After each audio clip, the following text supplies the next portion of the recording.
وَلَنَبْلُوَنَّكُمْ بِشَيْءٍ مِّنَ الْخَوْفِ وَالْجُوعِ وَنَقْصٍ مِّنَ الْأَمْوَالِ وَالْأَنفُسِ وَالثَّمَرَاتِ وَبَشِّرِ الصَّابِرِينَ۔ فرمایا میں ضرور تمہیں آزماؤں گا، میں ضرور تمہیں آزماؤں گا، خوف دے کر، جانوں مالوں پھلوں کی کمی دے کر، اور اگر تم نے صبر کیا تو میرے محبوب انہیں جنت کی اور میری رحمت کی خوشخبری سنا دیجئے۔ اگر کوئی نیک بیمار پڑ جائے تو اس کی اللہ آزمائش فرما رہا ہوتا ہے، اس کی اللہ آزمائش کرتا ہے، اللہ تبارک و تعالیٰ اس پر فضل فرماتا ہے، اس کی آزمائش کرتا ہے۔ پھر ان مصیبتوں پر جو شخص صبر کرے، رب فرماتا ہے اگر میری رضا پہ راضی ہو گیا تو ان اللہ مع الصابرین، باقی نیکیوں پر میں ثواب دیتا ہوں، اور جو کوئی صبر کرتا ہے رب فرماتا ہے میں اس کا بن جایا کرتا ہوں، صبر کرنے والوں کے ساتھ ہو جاتا ہوں۔ اور جب اللہ آزمائش ڈالتا ہے نا تو جو کام سیدھے ہوتے ہیں وہ بھی الٹے ہونے شروع ہو جاتے ہیں۔ جب خدا کی طرف سے وَلَنَبْلُوَنَّكُمْ بِشَيْءٍ مِّنَ الْخَوْفِ وَالْجُوعِ وَنَقْصٍ مِّنَ الْأَمْوَالِ وَالْأَنفُسِ وَالثَّمَرَاتِ، جب اللہ کی طرف سے آزمائش آتی ہے، جب انسان پر اللہ کی طرف سے کوئی چیز نازل ہوتی ہے، آپ سونے کو ہاتھ رکھتے ہیں تو مٹی ہو جاتی ہے، آپ کسی طرف بھی، بہت سے دوست آ کے کہتے ہیں جی قدم آگے اٹھاتا ہوں جاتا پیچھے ہے، کیا کروں؟ تو میں اکثر عرض کرتا ہوں کہ تھوڑے دن قدم اٹھانا ہی چھوڑ دیں، کیا کریں؟ بیٹھ کے اللہ اللہ کریں، صبر کریں، دعا کریں۔ کچھ وقت انسان پر ایسا ہوتا ہے، تلک الایام نداولها بین الناس، جو اللہ نے انسان کے دن بدل کے رکھنے ہوتے ہیں، کچھ وقت ایسا ہو، پھر ایک وقت آتا ہے کہ وہی انسان مٹی میں ہاتھ رکھتا ہے تو اللہ اسے سونا بنا دیتا ہے۔ رب آزمائش کرتا ہے، رب آزماتا ہے۔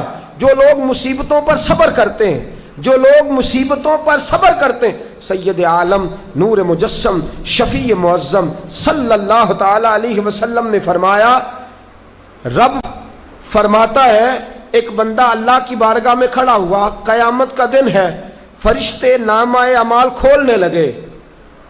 اللہ نے فرمایا فرشتوں تمہیں پتہ ہے میں نے اسے دنیا میں بڑے دکھ دیے تھے، اس پر بڑی آزمائشیں آئی تھیں، اس نے زندگی بڑی تکلیف میں گزاری تھی، تمہیں خبر ہے؟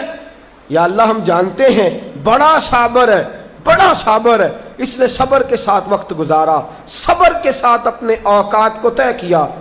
رب فرماتا ہے جو اتنا صبر کرے میں اس کا نامہ اعمال ٹٹولوں، اس کا نامہ اعمال کھولتے ہوئے مجھے شرم آ رہی ہے، سارا کچھ لپیٹ دو اور بغیر حساب کتاب اسے جنت میں داخل کر دو۔ یہ صبر کرنے والا ہے، یہ صبر کرنے والا ہے۔ بڑی خوبصورت حدیث، بڑی، بخاری شریف میں موجود ہے۔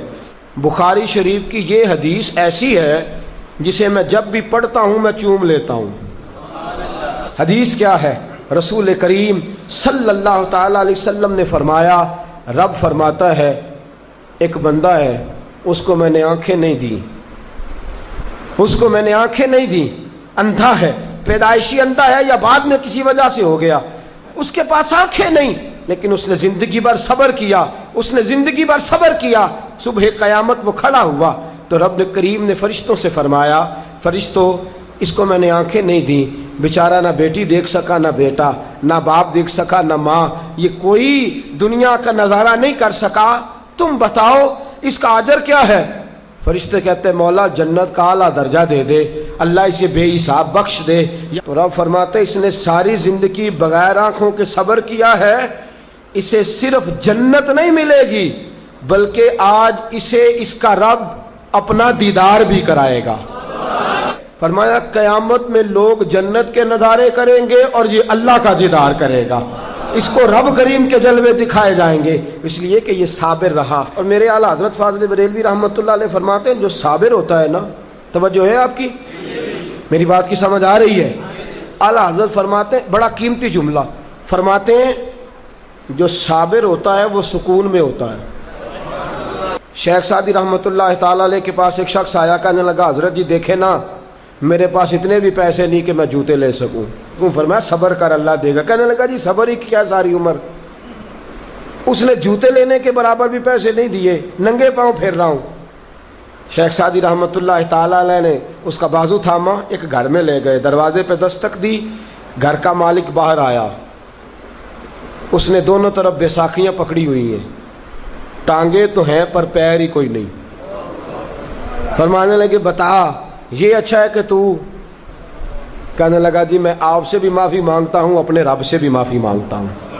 نبی پاک صلی اللہ تعالی علیہ وسلم نے فرمایا خدا اگر تجھے مصیبت دیتا ہے نا، اور ان مصیبتوں پر جب اللہ تجھے قیامت میں اجر دے گا تو تیرا دل چاہے گا کاش سکون ہوتا ہی نہ، آزمائشیں ہی آزمائشیں ہوتی، تو وہ اجر دیکھے گا۔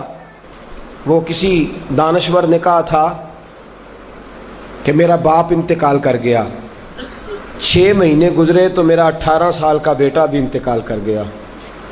کہنے لگے میں نے اپنے 80 سال کے باپ کا جنازہ اٹھایا تو میری کمر نہیں جھکی، لیکن جب 18 سال کے بیٹے کا جنازہ اٹھانے لگا تو میری کمر جھک گئی، اور رو کے کہنے لگا لوگو باپ کا جنازہ پڑھنا آسان ہے، دعا کرو کسی کو بیٹے کا جنازہ نہ پڑھنا پڑ جائے، بڑا مشکل کام ہے، بڑا کٹھن مرحلہ ہے۔ حضرت ابو ہریرہ رضی اللہ تعالیٰ عنہ فرماتے ہیں اللہ کے محبوب صلی اللہ تعالیٰ علیہ وآلہ وسلم کے صاحبزادے جناب ابراہیم علیہ السلام فرماتے ہیں حضور کے صاحبزادے آپ رات کو جب ان کی ولادت ہوئی تو نبی کریم علیہ السلام ہمارے درمیان آئے۔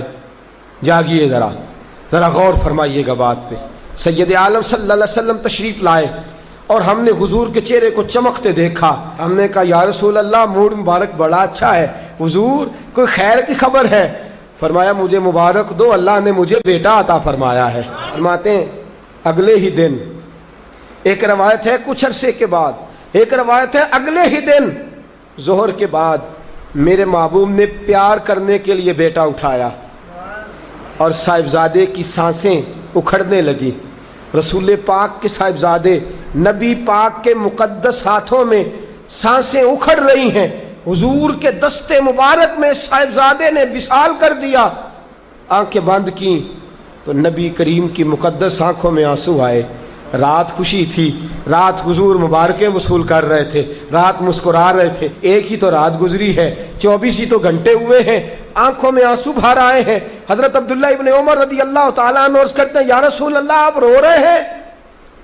حضور صاحبزادے کا انتقال ہوا تو رو رہے ہیں؟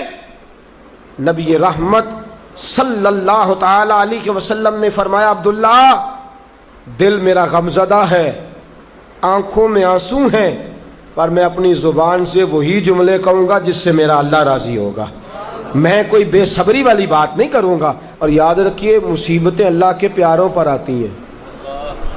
500 سال فرعون نے دعویٰ خدائی کیا ہے معاذ اللہ، 300 سال فرعون کا حال یہ تھا کہ ننگے پاؤں کانٹوں پہ چلتا تھا اور اس کے پیر میں کانٹا بھی نہیں چبھتا تھا۔